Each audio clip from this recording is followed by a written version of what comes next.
Hello, this is Fear Dragon, and welcome to Breaking Out, the show about North American StarCraft 2 players. Every Friday and Saturday, we'll take a look at an up-and-coming North American player to learn more about their personality and their playstyle. Over 4 weeks, we'll take a look at 8 players before they participate in the Breakout Invitational for over $1,000.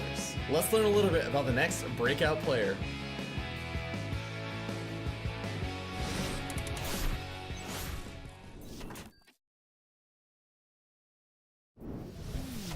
Hello everyone, welcome to Breaking Out, the show about North American StarCraft 2 players that you need to know about. Today on the show, we got a very special guest, Jackson Bioice. How you doing today, man?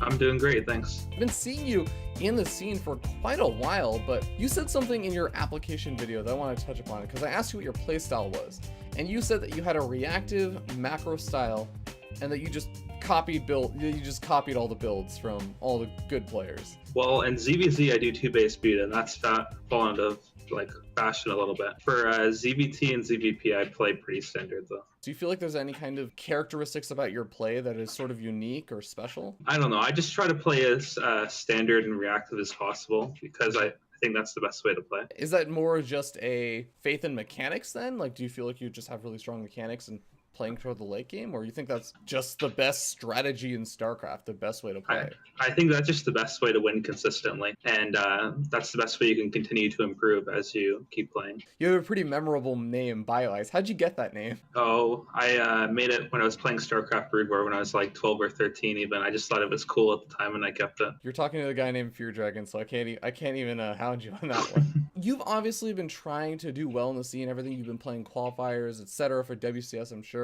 What's sort of been holding you back from breaking out and making a name for yourself? It's been a couple things. Last WCS, I don't want to blame it on bad bracket luck or anything, but I don't know, I got hard brackets. I think I could have qualified otherwise, but yeah, I just been practicing a lot more this season. I think I'm ready to qualify for the next WCS.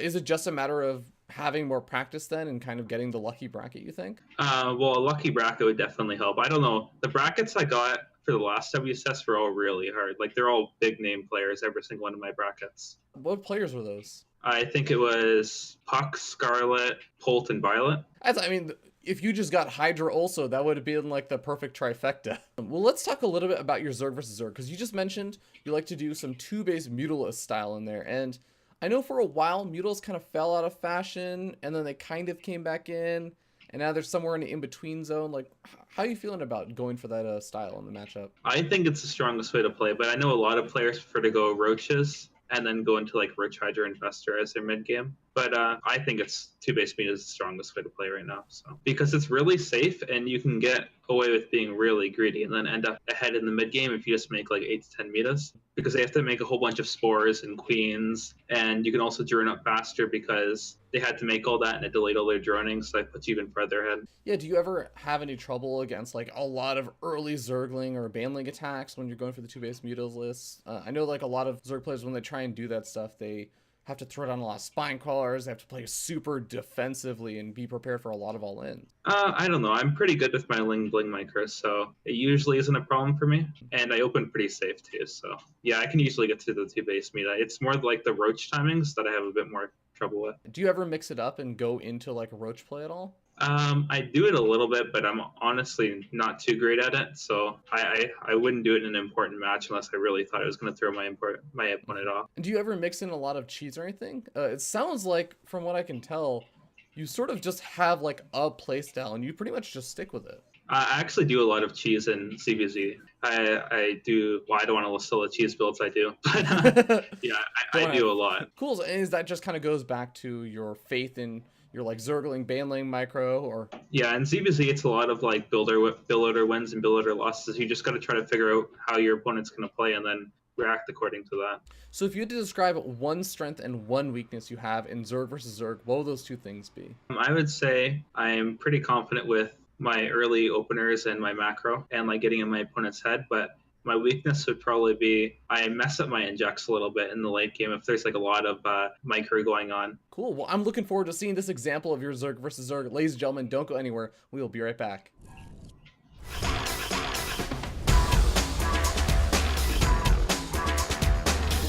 It's game time! Zerg versus Zerg. Hello everyone, welcome to the Zerg versus Zerg. I'm going to be jumping in and introducing the players for this Zerg versus Zerg. As we spawn down here, in the bottom left-hand corner of the map is the red Zerg player. Another player on Breaking Out, actually. It is Complexities, Moose Skills. And his opponent, spawning up here in the top right-hand corner of the map, we have the blue Zerg player, the highlight player of the day. It is Team Ascension's Bioice. And it would, of course, be freaking fantastic that Bioice would submit a replay of one of the people he's going to be playing against in the Breakout Invitational. So thank you very much, Bioice, for that. This is going to be like a little bit of a preview of what will be happening over on the Invitational out in May. But I'm looking forward to this. We do, again, have a Zerg versus Zerg.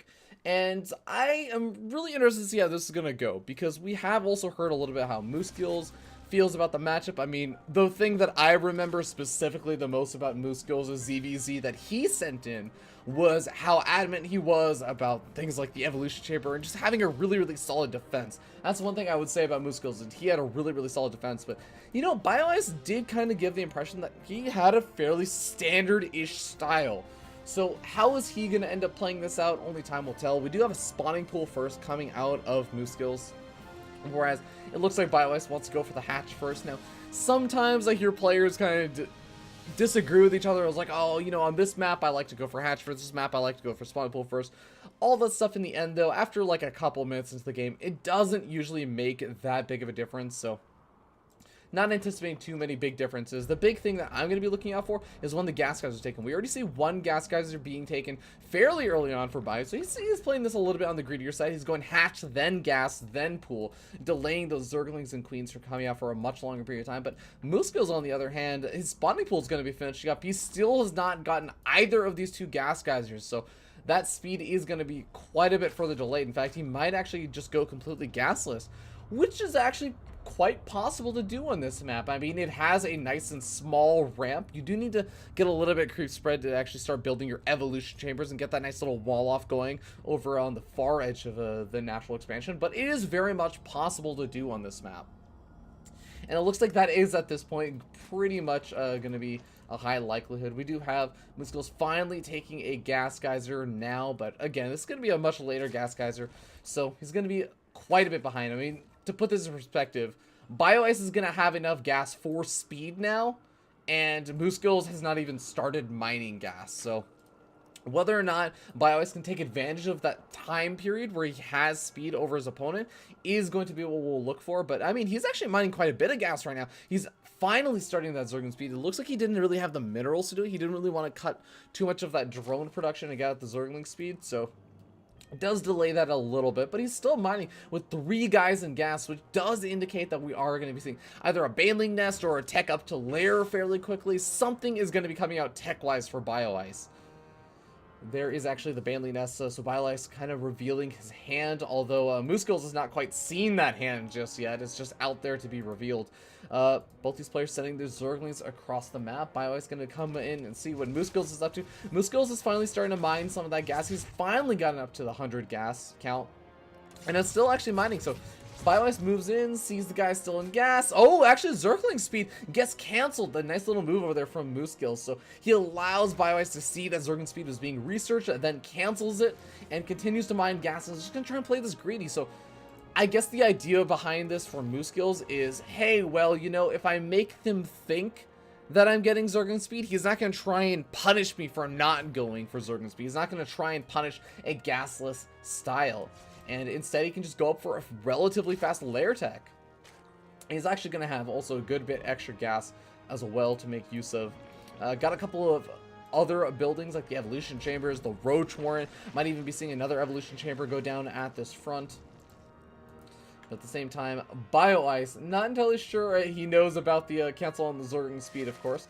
But he's going to come in over here. He's going to see the roach warren, the evolution chamber. And that might be at least a little bit of a reveal that, hey, you know, you're not really making a lot of Zerglings or anything. The Zergling speed hasn't really been too useful for either of these two players. Obviously, one of them didn't get it, but I mean, Bioice hasn't really been able to make a huge amount of use of it. He does have a bit of map control, though, so he can still take advantage of that. All 4 of the gas guys are going down, though, and Spire are going to be probably dropped down for Bioice. So yeah, it actually has already dropped down behind the natural expansion. Now, Moose Skills, trying to get up his upgrades, trying to go for the Roach Tech. Now, this is where we get into a bit of a weird situation, because Moose Skills, he's mining off the 3 gas guys. He's going to have a fairly large number of roaches popping out relatively soon. He's going to have roach speed and all that good stuff. All the things that you would normally want to get if you were going into the mass roach style. But he's going to be up against relatively fast Mutals. Now, the Mutals are going to be popping out before the roaches actually start to attack, before the roaches actually get to Bioice's side of the map. So how exactly does this play out? Bioice is starting to throw down some spine crawlers. He is not fully, I mean, he knows that the roaches are going to be coming, and he knows that he's going to have to use those Mutals and make the decision. Do I go for the attack or do I go for the defense? The Mutals will eventually clean up the roaches, but I mean, they're going to take a while to actually do it. Moose Skills is starting to rally in some of those roaches, trying to group them up, even moving in with some queens, actually. So going to have a little bit of that anti-air defense. Might be able to deal with a couple of Mutals, but he's not going to be able to deal with a lot of them. So once this Mutals count gets a little bit out of hand, Bioice is going to be able to overpower these Mutals and overpower the queens and overpower the roaches. Oh, Bioice, does he know? Okay, he does see that there are these roaches over here. I guess this is actually a really smart move. He's using 3 Zergons to kill off the rock tower, try and stop Moose Skills from being able to push in from both the natural and over at this this backdoor destructible rocks. Now he's trying to move the spine crawlers over into the main base, I guess. Is he going to be able to do anything in time? The Mutals are now moving in. They're taking out the queen. The roaches are trying to knock down the destructible rocks. How much damage is Moose Skills going to be able to do before he ends up just losing all of these roaches? He's moving in over here. Spine crawlers do manage to burrow in time, but they're not quite burrowed in defense of this mineral line or the lair tech, actually. So either one of those could go down, but in fact, the Roach is going to be going off to the Spine Caller, is going to have to deal with these Zerglings as well beforehand. But the Mules are starting to do a lot of damage over here. They've cleaned up a majority of the Roaches. Actually, only about half of them left over. Even if more Roaches are being moved in, the Mules count is only going to grow. There's nothing killing them. So Bioice is looking to be in a great position where it looks like he might actually finally be able to hold, and he hasn't really lost a whole lot. Roach is still alive, though. They're killing off some of the... I mean, they've killed off one of the queens. They're going to be going after some of the drones now. Mutals should be able to clean them up relatively soon. And, I mean, I like that Moose Girls is trying to split up these roaches. But, I mean, these roaches going after the gas guys are not really doing a whole lot of damage. Not a lot of drones have gone down either. Only 3 drones lost so far for Bioice. And on top of that, he's kept his lair, he's kept his he's kept his gas guys alive. He's kept his spawning pool, he's kept his spire, his baneling, everything that the Bioice could really want right now is still alive. And now he's going to start to get the free damage done. He's going to be able to kill off a couple of the overlords. Now, Moose Skills has made a lot of overlords, so he's sitting at 67 of 108. He's almost got double the supply available than he actually has right now, and that has to do with a combination of factors of him losing all those roaches, which are not exactly supply efficient, and probably anticipating, hey, you know, I'm going to be losing some overlords. My opponent's going for the spire tech. But at the end of the day, I mean, Bioice is looking to be in a really nice position. He defended incredibly well, and you might be kind of thinking, well, I mean, the supplies are really even the work accounts aren't that far off, but I would say that the difference to me right now is the fact of how much map control Bioice has. The Hydros are going to be coming out right now, but the Mutals count is really, really high, so until the Hydros get into a fairly decent number, I think that Bioice is going to be able to deny a 3rd expansion for going down while he establishes his own 3rd expansion and tries to get a bit further ahead on the economy. And what is Moose Skills really going to do about it? Well, he's starting to actually get up a pretty decent number of Mutalists, Hydrolists, so he's going to be able to actually push back these Mutalists. So, you know, maybe I'm speaking a little bit too soon. I think that Moose Skills is actually sitting in a decent position. It's definitely something he can come back from after losing all those roaches and everything, but we'll have to wait and see. We have Overseer being canceled over there. Might as well, I mean, Overlord going to go down to the Hydrolist. And here we might end up seeing Moose Skills try and get a bit aggressive. Is he going to actually decide to move off of creep? If he moves too far out, the Mutals can start to do some counter pressure. But I gotta say, with the Banelings morphing in, this looks like it's going to be Bioice's plan. Use the Banelings to detonate on those Hydrolists. Because you have to remember, Banelings, extra damage versus light. Hydrolists, light biological. They do a lot of damage to Hydrolists, and there's not that many roaches in the mix, actually. So those Banelings, if they get into the right position, they are going to be able to absolutely decimate this army. Hydrals are now moving around. They're going to be taking out an Overlord, but that Overlord does just alert Bioice of the presence of those mules in the roaches. They're going to go after the Destructible Rock, so maybe they're going to push in over to the natural expansion between the third and the natural. But, sending in one Roach. I like this play from Moose Skills. Just getting a bit of a scout. Doesn't want to overcommit with all these slow Hydrals. And he does actually see, I think, a glimpse of some of those Banelings. So he should know what's going on. Roaches and Hydrals now moving on in. They're going to be going up for the engagement. The Banelings are moving in. They're actually on creeper now. The Hydrals are trying to get down the ramp, but they're actually filtering in through relatively slowly. The Banelings actually get some pretty good detonations off. He moves past a lot of the Roaches. Some Banelings are actually coming in from the side as well. The Hydrals have all been absolutely decimated, and the Mutalisks still remain. They still remain in fairly high numbers. The Roaches are trying to get the damage done, but I mean, once again, the Mutalisk count is going to be able to clean up these Roaches before they're able to get a lot of damage done. New Skills had to do a lot of damage. He's up against a 3-base Zerg in this situation. GG gets called, and it looks like Bioice going to be taking the game. Really, really well done from Bioice, and just a great handling of that unit composition from Moose Skills. Making sure that, you know, with the Mutalisks, he was able to get that cleanup on the Roaches. Even though the Roaches would be splitting up pretty well by Moose Skills, he was harassing in the main base, harassing the natural. You know, different parts of the natural. You had Roaches down here and Roaches up here, as well as Roaches on the left, Roaches on the right. Just kind of trying to tax Bioice, but he handled it relatively well. He was able to clean up everything and lost barely any workers, 3 workers in that situation. So that was pretty impressive, and Bioice is going to be taking that game. But we're going to be getting his analysis on this game, so don't go anywhere, ladies and gentlemen. We will be right back.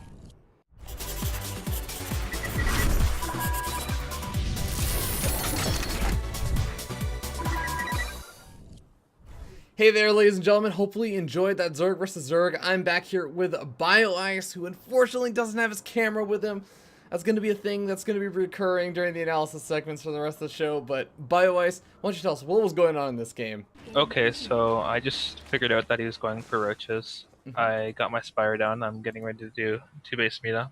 I'm just finishing up joining my bases, and yeah, I'm just going to try to get my metas out as fast as possible, because he's probably going to do a Roach timing on this map. He just broke down the rocks. He's doing the Roach timing I was talking about. So I'm just going to follow my drones down to my natural. I moved the Spine Crawlers up here to try to slow him down a bit, and I'll bring the Lings up the buffer, so he's forced to stay in my main, and I'm just trying to clean up these Roaches without taking too much damage. And it's going fairly well. So he's just doing a 2-base Roach Hydra all-in, and I went Meta Speedbane to counter that. And basically you just want to kill all the Hydras with the Speedbanes, and then he's got no inferior left, and it's just a super easy hold. And were you concerned about your Banelings hitting the Roaches instead of the Hydrals at all? oh yeah, you have to move command them past, because they'll try to buffer, but it's really, really hard if you're just going pure Roach Hydra. And you were also engaging on the ramp. Were you concerned that you just like wouldn't be able to move command past him just because he was at that choke? A little bit, but I thought I could probably just, like, even if there was a wall of Roaches in front, I could just blow them up and I'd have enough, because I had a lot of Ling Bling meta, and his Roach Hydra army wasn't actually that big, because I had an advantage from the initial attack. Gotcha. Thank you very much, Jackson. We're going to be heading back to the interview, ladies and gentlemen. Don't go anywhere.